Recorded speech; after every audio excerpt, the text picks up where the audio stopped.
You're listening to the Fitness Rants podcast, the show where unfiltered conversations meet real-world health and fitness. We cut through the noise and deep dive into the truth behind health, nutrition, physique development, and the fitness industry itself. We're your hosts, Ross Gilmore and Milan Blumdahl, experienced coaches and educators who have been part of the fitness industry for over 15 years. If you're a coach, high performer, or someone just tired of mainstream nonsense, you're in the right place. Now let's get into today's episode. All right, and here we are, first ever Fitness Rants episode. Yep, it's long overdue. We've only been talking about it for 3 years. That's not even exaggeration either, is it?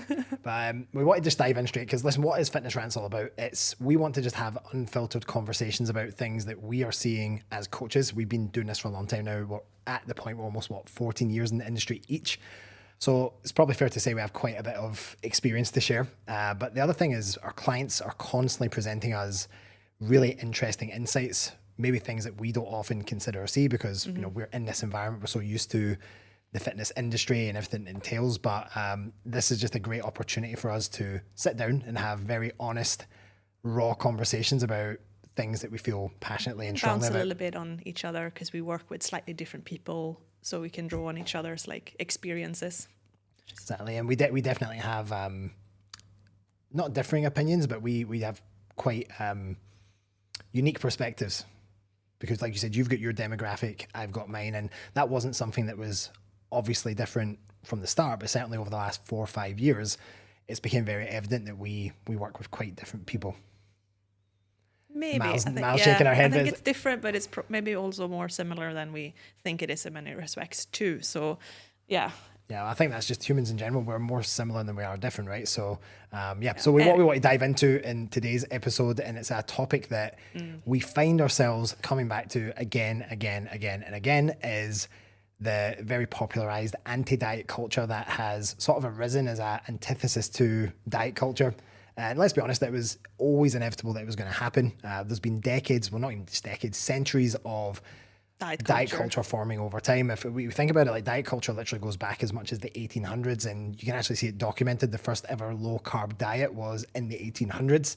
And of course, if you have to go through even in our lifetime, some of the popular dieting fads that have been around, if you think about Weight Watchers, Slimming World, Atkins, up to more recent times, we're looking at things like paleo, keto, carnivore, and then of course veganism with different Netflix documentaries as certainly became more popular as well. And don't get me wrong, that of course there are going to be nuances to this. There's cultural reasons why people follow certain ways of eating, and of course we must respect that. But we're not necessarily referring to that, although it does form part of diet culture. It's much more the why does diet culture become such a prominent thing in our space as coaches? And I think ultimately we work with people not only wanting to improve their health, but they want to change how they look. They're often very dissatisfied with how they look. And so I think where things are getting really tricky is that, and rightly so, for years and years, there was a lot of... and it's just becoming a bigger and bigger problem, like obesity and health and, all of these things. So it's just rising despite all of the diets that are rising alongside with that. So what's going on? And yeah. I think if you look at the sort of the popular diets that have been around over the last couple of decades, the one thing that they really prey off of, and this is just fitness marketing in general, which was where I was going to go, is that it's finding ways where they can really dig into people's pain points to make them feel as bad about the way they're feeling as they can, so that then, we can sell them something, we can sell them the solution. And of course, that's the side of diet culture that no coach in their right mind would ever get behind ethically. But unfortunately, there are people out in the fitness space that are quite happy to build quite significant sized businesses and make quite a lot of money off of preying on those fears and insecurities of people. But I think the problem is with any culture, the anti-culture, unfortunately, it starts off and it's almost necessary. There has to be a course correction. Yeah. But the problem is when the pendulum swings too far the other way. So I guess this is actually and you are anti-diet. You shouldn't diet. You shouldn't want to change your physique or how you look, and it's almost like taboo to want to do that, which is also not a healthy message to promote. Yeah, it's not healthy in any way. That's kind of what got us onto having this conversation, because we found ourselves, you in particular, with the demographic you work with, although certainly it does apply to even coaches and stuff as well, because they've got a certain pressure to look a certain way, to be a certain way. But you were coming back almost on every other day basis, especially we tend to have these conversations around our weekly check-ins. You've had messages and conversations with clients about how they're feeling about their relationship with food, their relationship with themselves, their body. It'd be good for you to actually give just a couple of examples of what are some of the conversations that you've been having recently with your clients. I think not necessarily conversations recently with current clients, but I've had clients coming to me like before we've started with feeling really conflicted and with that fear of, well, you know, I'm actually, they feel almost, well, sometimes guilty and sometimes like scared and worried about like the concept of dieting or wanting to lose weight and wanting to, you know, change the diet and habits because they worry that it's going to be harmful for them to do. Like I had one client who she'd done like, I think she'd worked with a sort of like an anti-diet type of coach or, you know, in the past. And she was very much sort of, to her, she was really much like promoted the message of, like when she came to me, she felt like I must allow myself to have everything I think about. If I want to have a cake or a cookie or something, like if I don't have it, then I'm causing myself harm. Like it's almost like it swung that way. Like she was scared of saying no to things because she worried that would be then promote overly restriction. But she had a weight loss goal. So she's been, you know, gradually gaining weight. So she had a weight loss goal, but at the same time she was fighting with that. Well, how can I want to lose weight and I want to get to X, Y, and Z, but I also want to allow myself to have everything I think about in terms of food because otherwise I'm being restrictive. So So it's funny, therein lies quite a interesting contradiction. It's like a conflict and a contradiction, and it's like, how do I reconcile that? Exactly, it's this constant friction between, well, hold on, I've had decades and decades passed down potentially through my grandparents into my parents into me of, well, you need to control how you look and food is the best vehicle to do that, to now going the opposite end of the spectrum. And let's be honest, if we talk about more in the physique transformation space, we're around people who are attractive, in very good shape, people who are dieting for photo shoots, physique competitions. And so it's got to the point that, well, unless you're absolutely shredded, that's the new standard. So now people went from being told, well, you now need to get as close to that standard as possible to now, well, you should just accept exactly how you are and love yourself and all of the sort of potentially what is described as wishy-washy feelings that go with it. But I think the problem is that now you're having people who feel exactly like you said, that conflict of, well, I'm actually not that happy with how I look, but now you're telling me that I just have to accept things exactly as they are and make peace with that. And or how can I, in her case, like how am I going to work towards my goals, but at the same time also allowing myself in food everything like I want to have. So, you know, for her, it was very much on, well, we can still have those things, but they still, it's, you know, being more mindful and intentional with having these things rather than just, I think about having cakes, I'm going to have cake or ice cream or, you know, well, how's this going to fit in with my goals for the day? And do I really want to have this? And just being a bit more intentional rather than following these kind of high level rules, whether it's diet rules or anti-diet rules, like allow everything. I was going to say that you literally that last line you just said there, those anti-diet rules. And the one thing you said earlier that I wanted to come back to was that you said anti-diet coach. That never existed when you got into the fitness industry. It's almost like a whole subculture within the industry, a whole set of subculture of types of coaches have been created. And it's like, well, you never had this idea. Like you wouldn't say I'm a diet culture coach because you promote physique transformations and fat loss. But now all of a sudden it's trendy to be an anti-diet dietitian or an anti-diet coach. It's like, well, surely lose that's a weight bit of without dieting. It's a bit of an oxymoron. And if you actually think of what the definition of dieting is, it's just your regular pattern of eating and drinking. It doesn't even have to mean dieting. It's like it's a bit bad that those words are like, it's diet and dieting. And the connotations have almost been like sort of intermarried at this point. Yeah. So isn't that interesting that now becomes a contradiction? It's not just a contradiction with the clients who are working with coaches. It's now a contradiction of the coaches like, well, you come to me to get results and I don't want you to have all of these food rules anymore. But here's a new set of food rules we're going to put in place instead where you can't do this and you shouldn't think this. And so even though the rules now are not necessarily around the food per se, it's like they're removing the rules off of the foods. They're just applying rules in a different way that ultimately just still create an element of control. But it doesn't really solve the root cause or the root issue of what's going to help that person get to where they want to get to. I think you just need to be clear with what it is that you want to achieve. You want to lose body fat. You want to lose body fat. You want to lose weight. There's nothing wrong with that.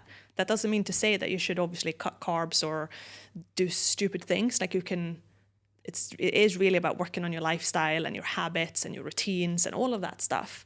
That can also in itself just result in weight loss. But if you want to lose fat, you want to lose fat. There's nothing wrong with that. If that's something that you need to do for, whether that be for health reasons or confidence reasons, or, you know, and you can do it in a responsible way when done right.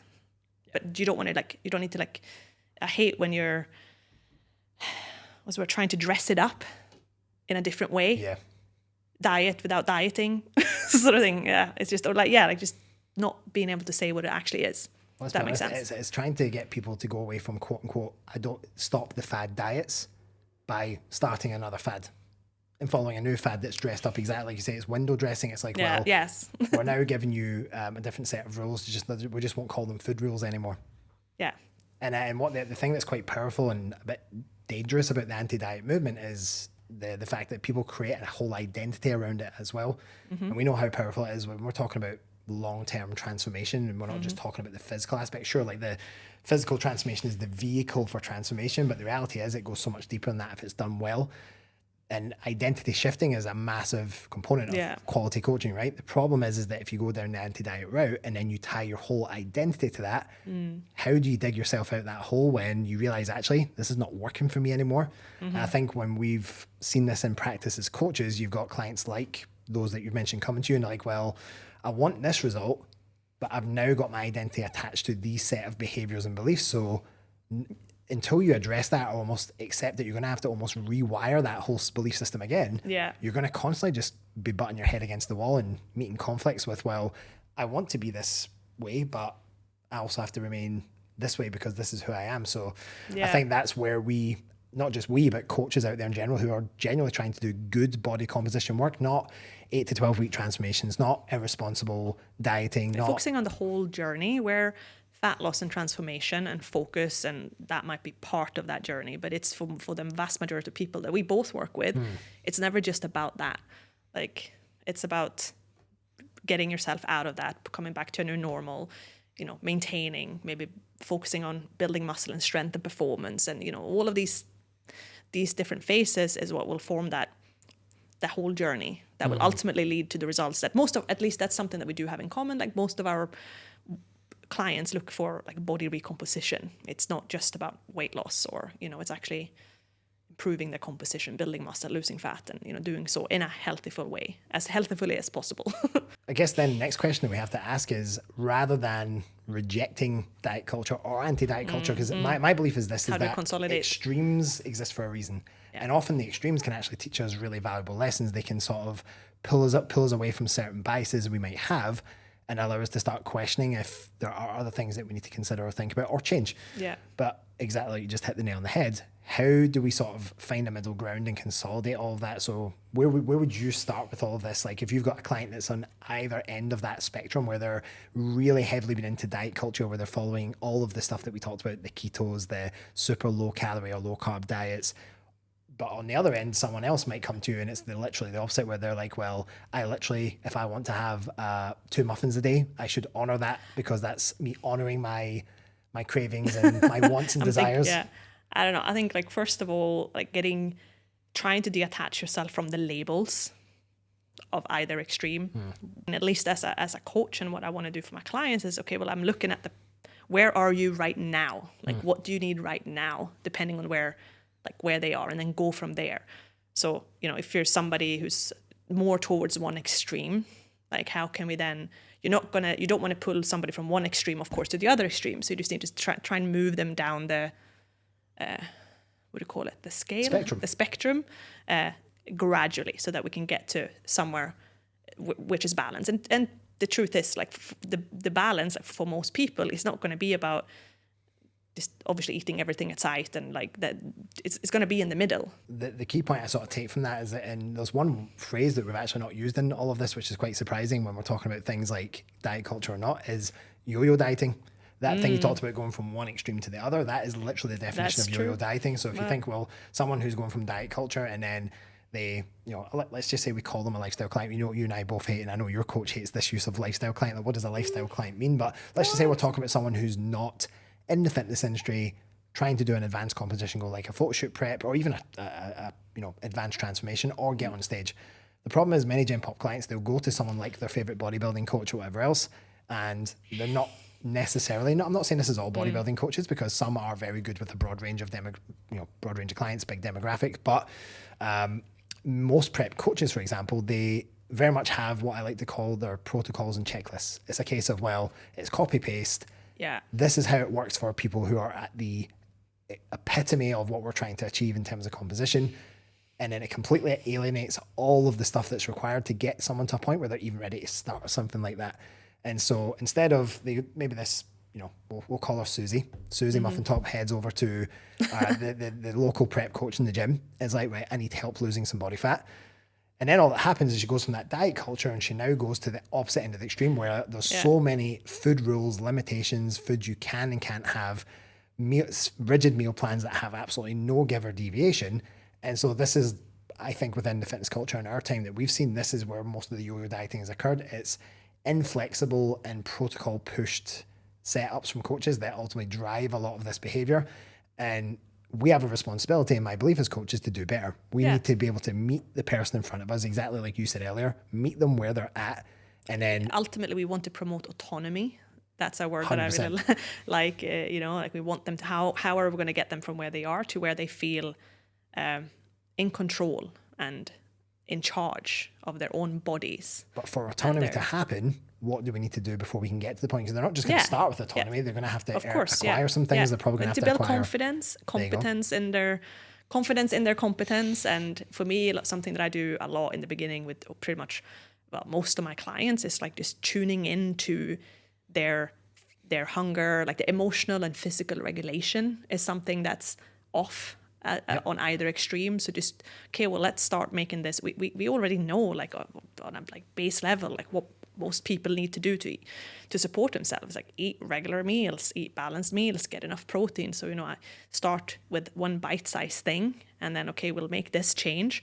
Because that's another thing as well. Like if you take somebody from one extreme and then, okay, just follow this diet plan, you change everything, you're not going to get enough time to really figure out, like, there's too many changes. So you don't know what you're responding to. Whereas I like to start with like one thing, like it could be like breakfast. Sometimes it's the whole breakfast meal. Sometimes it's just maybe focusing on one macro. And then, okay, how do you feel?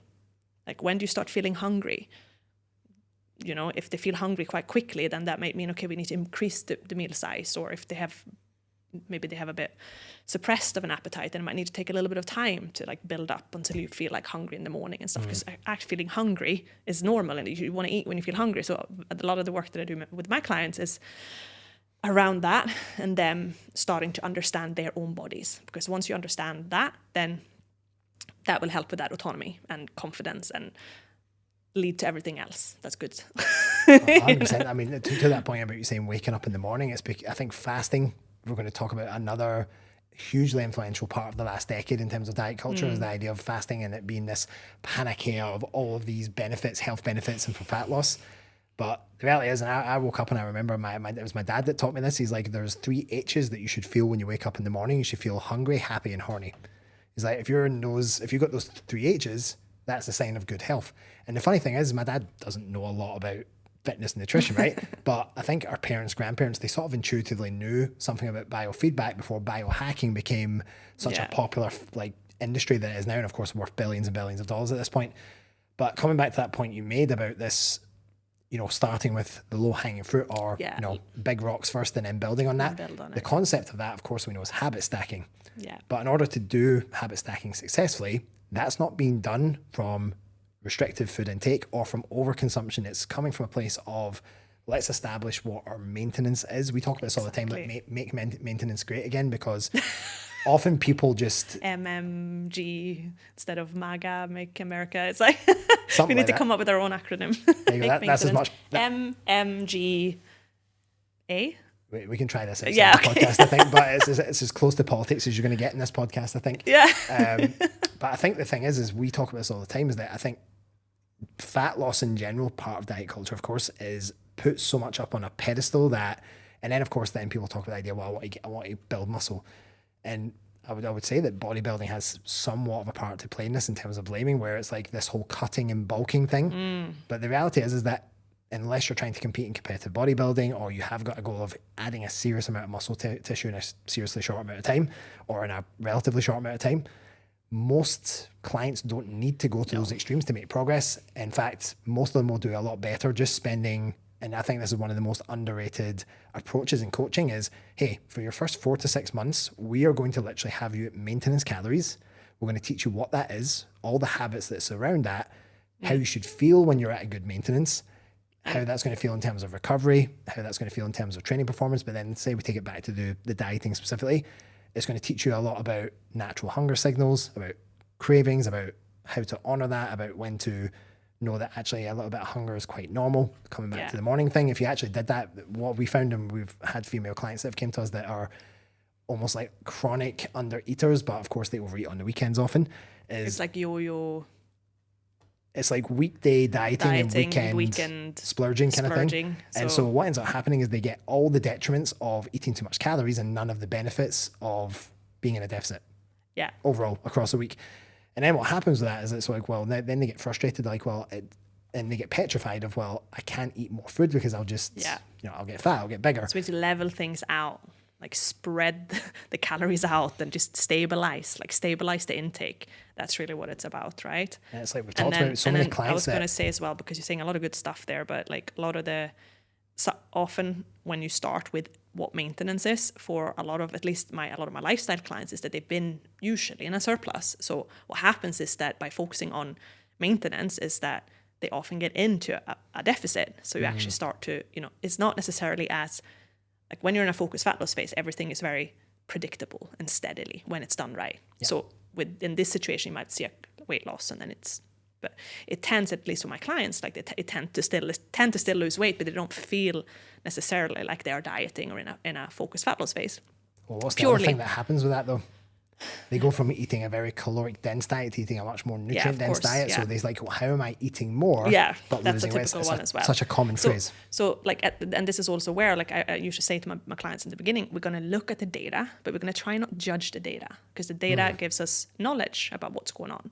So if I have a client and I do that, and then of course I'm looking at the data and things are starting to move down, along with I'm feeling good, I'm feeling more confident, and I'm feeling my energy's better, my everything, like you often see a lot of these things improving, then okay, great feedback, But if the weight is not coming down, but you're feeling better, you're feeling more in control, and then we still know that okay, you're not losing weight, then it means that we're actually closer to what your maintenance is. So to go then from there to let's shift gears now into a fat loss phase, it doesn't take a lot to go from that to the next level. So either way, it's a win, really. I think like that probably is a good place to wrap this up in terms of like what really would be the antidote to both diet culture and anti-dieting culture is to understand what is your baseline, what is your equilibrium. I think starting there first, figuring out what your maintenance, not just maintenance calories. You might not even start with tracking calories and stuff, right? It might look a lot more like, what does a day look like for you? What does your lifestyle look like? When do you go to bed? When do you wake up? Specifically looking at food, it's like, well, how often do you eat a day? What do the composition of those meals look like? Meal pattern, meal balance, portion control. With calorie tracking in the beginning, I usually start with like one meal because then we know, okay, did you feel super full? Or did you feel, I wasn't satisfied enough? Then we can have a metric, but it's not tracking the whole day. That just becomes overwhelming. So, yeah. And notice one thing that we're talking about there, at no point within us talking about the benefits of bringing in more balanced meals and structure. We've not mentioned once about losing weight or body composition, because the reality is that we often talk about this idea of taking a health first approach to body composition, because a healthy physiology is a responsive physiology. So if you actually go in with a focus of, I'm actually going to put the changing my physique or the weight loss or whatever you want to call it to the side, and instead we just put a focus on, well, how do I want this to make me feel?